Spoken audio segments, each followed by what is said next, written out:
Hello everyone, आज से हम लोग सेक्शन 2 देखने वाले हैं। ठीक है, सेक्शन 2 में हम लोग क्या देखेंगे? रिकर्जन देखेंगे।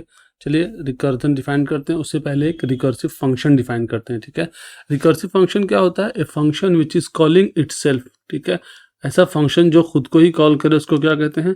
रिकर्सिव फंक्शन कहते हैं। ठीक है, और इसी बिहेवियर को हम क्या कहते हैं? रिकर्जन कहते हैं। ठीक है ना, इसी बिहेवियर को हम रिकर्जन कहते हैं।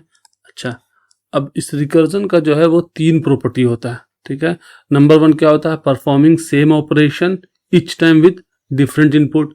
ये जो डिफरेंट इनपुट है इसको आप मॉडिफाइड इनपुट भी कह सकते हैं। ठीक है, डिफरेंट इनपुट को हम मॉडिफाइड इनपुट भी कह सकते हैं। Every time what we are doing, we are reducing the size of input. ठीक है, we are reducing the size of input to make the problem smaller. ठीक है ना, रिकर्जन का यही मतलब ही होता है कि कोई सा भी प्रॉब्लम लो, उसको डिवाइड करो। ठीक है, उसको स्मॉल बनाओ या उस साइज को, इनपुट साइज जो है, उसका इनपुट साइज जो है उसको रिड्यूस कर दो। एंड उसको रिड्यूस कैसे करते हैं? With the help of modification. और ये मॉडिफिकेशन कैसे होता है? या तो हम डिवाइड करेंगे या तो यहाँ पर कोई सा भी मैथमेटिकल ऑपरेशन लगाएंगे, मतलब डिवीजन करेंगे या फिर सब्सट्रैक्शन करेंगे। ठीक है, इसी तरह से इसका थर्ड कंडीशन है, थर्ड प्रॉपर्टीज जो है इसका क्या है? बेस कंडीशन होना चाहिए। बेस कंडीशन किस लिए? क्योंकि इफ अगर बेस कंडीशन हम लोग नहीं देंगे तो ये इन्फिनाइट लूप में चला जाएगा, तो उससे प्रिवेंट करने के लिए बेस कंडीशन ज़रूरी है। एक एग्जाम्पल ले रखा है मैंने। ठीक है, ये एग्जाम्पल को अगर मैं वर्ड में डिफाइन करूं तो ये एग्जाम्पल ऐसा है, इसका सिनेरियो समझ लीजिए कि ये शादी में जो गिफ्ट मिलता है, ठीक है, तो उसमें से कोई एक आध गिफ्ट ऐसा होता है जैसे कि मैंने मान लिया कि डायमंड रिंग कोई दे रहा है। ठीक है, या फिर बर्थडे में बच्चों को गिफ्ट दिया जा रहा है, तो उस गिफ्ट के अंदर क्या होता है ना कि एक बॉक्स के अंदर कई सारा बॉक्स होता है। ठीक है, और फिर उस बॉक्स के at the in last box में, ठीक है, मान लीजिए कि ये लास्ट बॉक्स है, तो इस लास्ट बॉक्स में मेरे पास में वो एक्चुअल गिफ्ट होता है। मान लीजिए कि वो डायमंड रिंग हो या फिर कुछ भी ऐसा हो। ठीक है ना, एक्चुअल गिफ्ट वो होता है। तो इसी को मैंने क्या लिख रखा है कि अगर गिफ्ट इज इक्वल टू 1 यानी कि लास्ट हो, तो मुझे बताओ कि हाँ this is the last gift and all gift are open. ठीक है, इसका मतलब अदरवाइज ये क्या करेगा?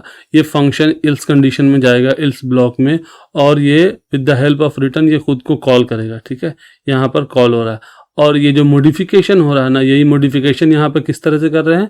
गिफ्ट का जो है, गिफ्ट पैरामीटर जो है, इसको सब्सट्रैक्ट कर रहे हैं बाय 1। ठीक है, ये सब्सट्रैक्ट कर रहे हैं बाय 1 क्यों? क्योंकि मुझे मॉडिफिकेशन करना है। और ये मॉडिफिकेशन क्यों करना है? क्योंकि मेरा जो बड़ा प्रॉब्लम है उसको मुझे छोटे में करना है, सो दैट कि हम लोग आसानी से सॉल्व कर सकें। ठीक है, चलिए इसको कोड में देखते हैं।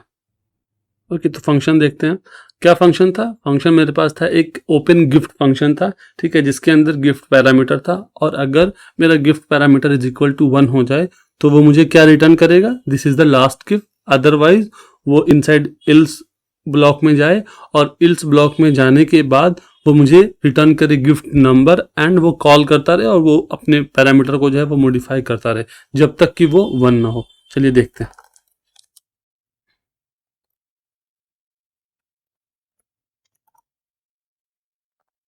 ठीक है, गिफ्ट फंक्शन बना लिया एंड गिफ्ट पैरामीटर ले लिया मैंने एक, एंड देन हियर एक कंडीशन है मेरा, क्या? If gift is equal to 1 हो जाए अगर, तो मुझे वो कहे, क्या कहना है कि this is the last gift. है, दिस इज लास्ट। एंड अगर हम चाहेंगे पैरामीटर कहाँ पर है, पैरामीटर को भी देखना चाहें तो देख सकते हैं। एंड नंबर इज, ठीक है, नंबर इज कर देते हैं, एंड मैं गिफ्ट को कॉल कर लेता हूँ। नाउ इल्स ब्लॉक बना लेते हैं। ठीक है, इनसाइड दैट प्रिंट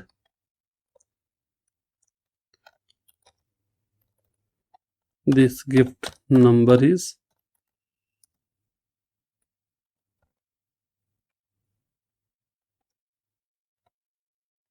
ठीक है, अब हमें रिकर्सिव कॉल कराना है।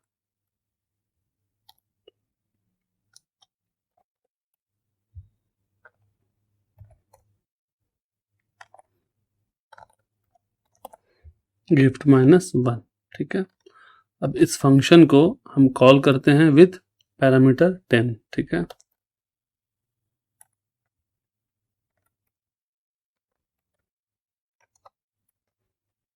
यू कैन सी सबसे पहले ये क्या कर रहा है, गिफ्ट फंक्शन जो है ये 10 पैरामीटर के साथ यहाँ जा रहा है, ठीक है।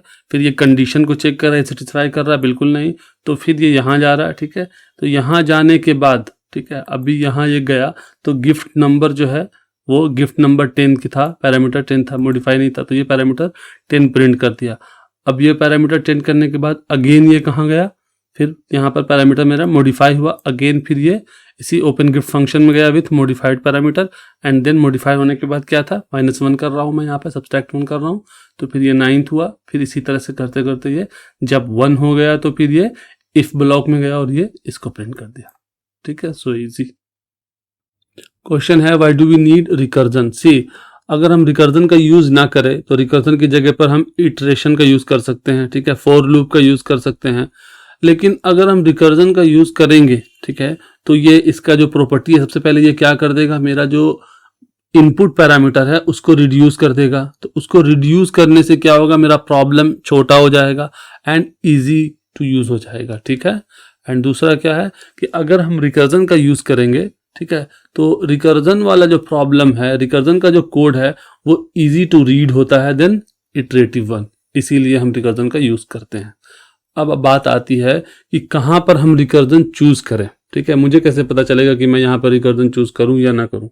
सी, जब भी अगर मैं कोई प्रॉब्लम सॉल्व कर रहा हूँ, ठीक है, एंड उस प्रॉब्लम के स्टेप में अगर मैंने एक इनपुट लिया, ठीक है, इनपुट साइज का अगर मैं मान लीजिए कि 10 लिया, ठीक है, इनपुट साइज मेरा 10 है, जैसा कि हम लोग गिफ्ट में भी लिया था, और अगर मैं इसको डिवाइड कर रहा हूँ या इसको रिड्यूस कर रहा हूँ, तो इसका जो इनपुट अभी जो फिलहाल इनपुट है ये इंटीजर का टाइप है, ठीक है। तो आफ्टर दैट जो प्रोग्राम खुद को कॉल करने के बाद जो इनपुट ले रहा है तो वो भी रिड्यूस कर रहा है बाय 1, तो मान लीजिए 8, 7, 6 ऐसा इनपुट लेगा, तो ये भी क्या है, इंटीजर का ही टाइप है। तो जहां पर भी प्रॉब्लम, सब प्रॉब्लम जो है वो सेम टाइप का हो आफ्टर मॉडिफाइंग द इनपुट, तो वहां पर हम क्या यूज कर सकते हैं, रिकर्जन का यूज कर सकते हैं। Okay, the question is how we know that the sub problem is same type, ठीक है। तो क्योंकि मेरे पास जब भी प्रॉब्लम मिलता है तो प्रॉब्लम मुझे इन टर्म्स ऑफ स्टेटमेंट मिलता है, न कि इन टर्म्स ऑफ कोड मिलता है। Okay, we never have the problem in terms of code. तो उस स्टेटमेंट में हम ढूंढेंगे, अगर ये कहे कि write a algorithm to compute nth value या इवेल्युएट ऑल द वैल्यू, तो हम समझ जाएं कि वहां पर हम रिकर्जन लगा सकते हैं। और इसका बेस्ट केस क्या है, प्रैक्टिस कीजिए, खुद ब खुद पता चल जाएगा कि यहाँ पर रिकर्जन का यूज होगा कि नहीं होगा। The main usage of recursion क्या होता है, ट्रीज में होता है एंड ग्राफ्स में होता है, बट इसको हम अदर एल्गोरिदम में भी यूज कर सकते हैं, लाइक डिवाइड एंड कंकर एल्गोरिदम, ग्रीडी एल्गोरिदम या फिर डायनामिक प्रोग्रामिंग एल्गोरिदम, ठीक है।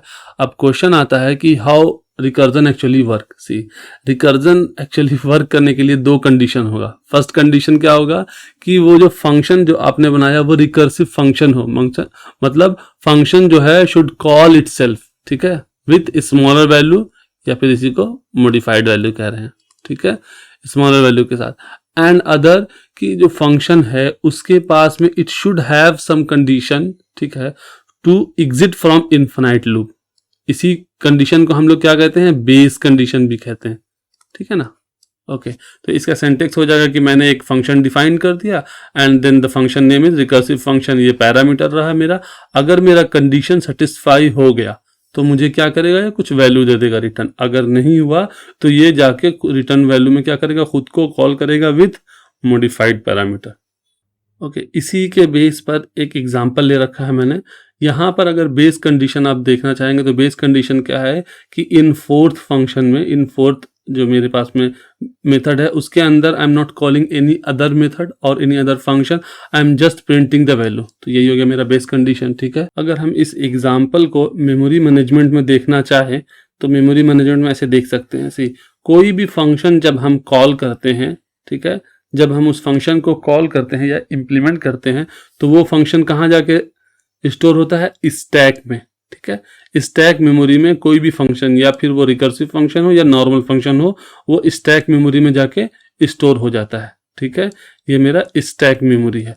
और स्टैक मेमोरी का खासियत ये है कि ये किस पे वर्क करता है, ये लीफो पे वर्क करता है। लीफो मतलब लास्ट इन फर्स्ट आउट, ठीक है। तो जैसे अगर मैंने ये यहाँ पर मैनुअली मैंने फंक्शन 1 को कॉल किया है, तो ये फंक्शन 1 जैसे ही इम्प्लीमेंट होगा तो यहाँ से ये फंक्शन कहाँ चला जाएगा, स्टैक में चला गया ये फंक्शन 1, ठीक है। And then again next line में ये फंक्शन 2 को कॉल कर रहा है, तो यहाँ से फंक्शन 2 कहाँ चला जाएगा, ये रहा फंक्शन 2 में चला जाएगा। अब ये फंक्शन 2 जो है ये फिर अगेन इम्प्लीमेंट होगा, ठीक है, तो ये स्टैक मेमोरी में जाके स्टोर हो जाएगा, ठीक है। तो ये रहा आपका फंक्शन 2, ठीक है, ये स्टोर हो गया। देन अगेन ये फंक्शन 3 को कॉल कर रहा है, तो ये फंक्शन 3 पे जाएगा और ये फंक्शन 3 पे चला जाएगा, ठीक है। और ये फंक्शन 3 जब इम्प्लीमेंट होगा तो ये फंक्शन 4 को कॉल कर रहा है, बट उससे पहले ये कहाँ चला जाएगा, फंक्शन 3 स्टैक मेमोरी में चला जाएगा, ठीक है।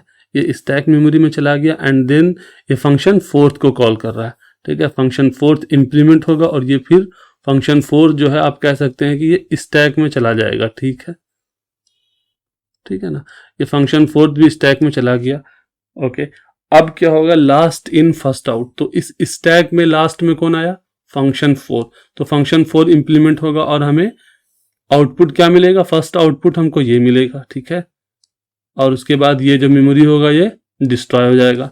एंड देन क्यों, लास्ट इन फर्स्ट आउट, तो लास्ट में 4th के बाद सबसे लास्ट में कौन हुआ था, ये लास्ट वाला 4th वाला हुआ था। देन अगेन इसके बाद अगर हम लास्ट देखेंगे तो ये कौन सा हो जाएगा, 3rd वाला, फिर ये मेमोरी डिस्ट्रॉय होगा तो फिर ये वैल्यू प्रिंट हो जाएगा, ठीक है। देन अगेन फंक्शन 2 का मेमोरी डिस्ट्रॉय होगा, ठीक है, तो फंक्शन 2 के अंदर जो भी होगा ये प्रिंट हो जाएगा 3rd नंबर पे, फिर अगेन फंक्शन 1 पे होगा, इसका मेमोरी डिस्ट्रॉय होगा और ये प्रिंट कर देगा, ओके। तो आउटपुट क्या हो जाएगा मेरा, आउटपुट जो हो जाएगा फंक्शन 4 पहले रन करेगा, ठीक है, फंक्शन 4 कह सकते हैं इसको, एंड देन मेरा फंक्शन 3 करेगा, ठीक है, 2nd नंबर पे फंक्शन 3 करेगा, देन 3rd नंबर पे फंक्शन क्या करेगा, 2nd करेगा, एंड देन 4th नंबर पे फंक्शन 1 करेगा, ठीक है। चलिए इसको कोड में देखते हैं, ओके। तो क्या कोड देखा था हम लोगों ने, हमारे पास 4 फंक्शन है, जिस फर्स्ट फंक्शन में मैं 2nd फंक्शन को कॉल कर रहा हूँ, 2nd फंक्शन में मैं 3rd फंक्शन को कॉल कर रहा हूँ, और 3rd फंक्शन में हम 4th फंक्शन को कॉल कर रहे हैं। But inside 4th function only print function call हो रहा है, उसके अंदर मैं प्रिंट कर रहा हूँ value, but inside 1, 2nd and 3rd वहाँ पर क्या है, एक अलग अलग प्रिंट वैल्यू भी है, फंक्शन कॉलिंग भी है, अलग अलग प्रिंट वैल्यू भी है। चलिए डिफाइन करते हैं 4 फंक्शन।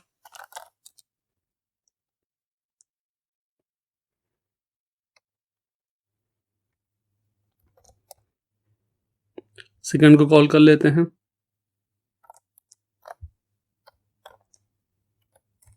प्रिंट वैल्यू दे देते हैं, ठीक है।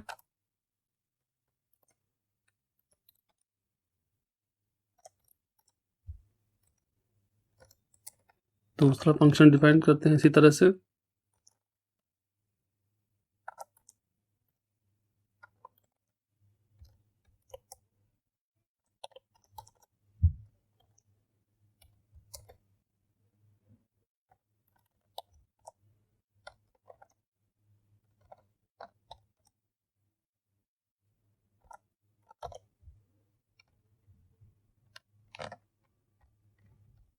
तीसरा फंक्शन डिफाइन कर लेते हैं,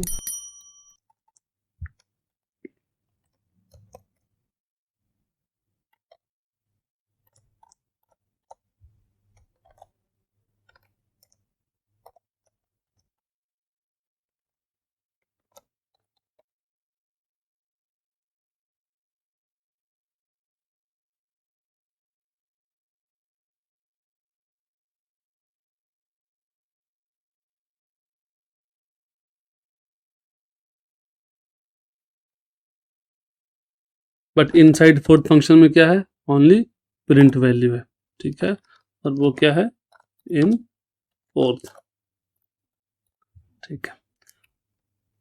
अभी मैं इसको रन कर दे रहा हूँ, और अभी अगर मैं कॉल करूँगा 1 फंक्शन को, ठीक है, फंक्शन 1 को, तो ये मेरा वैल्यू प्रिंट करेगा, सी फंक्शन 1 कॉल हुआ, देन फंक्शन 2nd कॉल हुआ, जब फंक्शन 2nd में गया, फिर फंक्शन 3rd कॉल हुआ, फंक्शन 3rd से फंक्शन 4th में गया, देन फोर्थ का वैल्यू प्रिंट किया। सबसे पहले कौन सा वैल्यू प्रिंट होगा? फोर्थ का।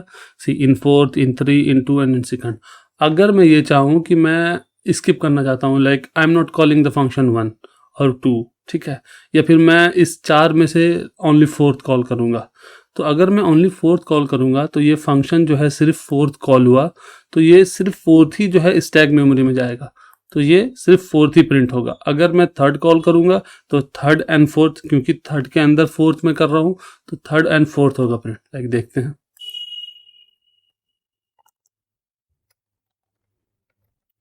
सी, ठीक है। इसी तरह से अगर मैं 2 भी करूँगा तो भी क्या हो जाएगा? Second, third and fourth call होगा, ठीक है। मतलब इन बिटवीन में कॉल कर सकता हूँ, ठीक है। ओके,